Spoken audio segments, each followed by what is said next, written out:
Bonjour à tous et bienvenue sur TV Bible. Aujourd'hui, je voulais vous parler d'un roman adolescent. Il s'agit de Bord de terre de Julia Thévenot, paru chez Sarbacane. L'histoire, c'est celle d'Inès, 12 ans, et de son frère Tristan, 16 ans. Inès s'est toujours senti le besoin de protéger son frère, parce que Tristan est un peu différent des autres, et il a toujours été maltraité par les autres. Et puis un jour, leur destin bascule. On ne sait pas trop pourquoi, mais ils tombent à Bord de terre. Bord de terre, c'est un univers complètement différent du nôtre. Par exemple, on peut y croiser les débordés, ceux qui, comme Inès et Tristan, viennent juste passer de notre monde à celui de Bord de terre et qui sont donc transparents. On peut aussi avoir des chansons qui activent les choses. Par exemple, si on chante, on peut faire tourner les ailes d'un moulin, on peut guérir, on peut nettoyer, et on peut aussi lancer des révolutions. Tout est différent à Bord de terre, et Tristan et Inès vont perdre complètement leurs repères. Ils vont devoir apprendre à se réinventer, surtout à exister indépendamment l'un de l'autre et à trouver leur voie. Alors pourquoi je vous conseille ce livre? Déjà parce que c'est un livre qui croise plusieurs genres. C'est à la fois un roman fantasy, avec tout cet univers un peu fantastique qui puise ses sources dans Harry Potter, dans le monde de Narnia, et qui en même temps arrive à se réinventer.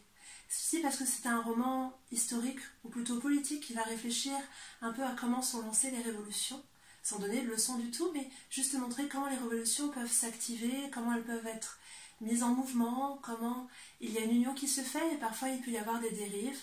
Il y a aussi une très belle histoire d'amour qui m'a fait penser à un roman que j'adore, Songe à la douceur de Clémentine Beauvais.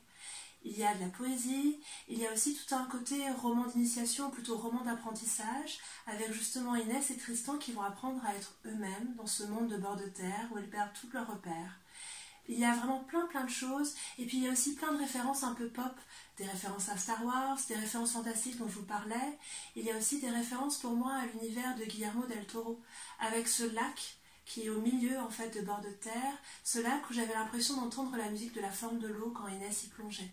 Bref, c'est un livre extrêmement riche, un voyage vraiment différent, et c'est un premier roman en plus, très prometteur. Donc je vais quand même vous avouer, j'ai mis 80 pages à rentrer dans l'univers, puisque j'étais un peu ballottée comme Inès et Tristan, et puis au bout de 80 pages, une fois qu'Inès plonge dans le lac, eh bien je me suis trouvée vraiment à bord de terre, j'ai aimé, j'avais plaisir à retrouver cet univers pas comme les autres.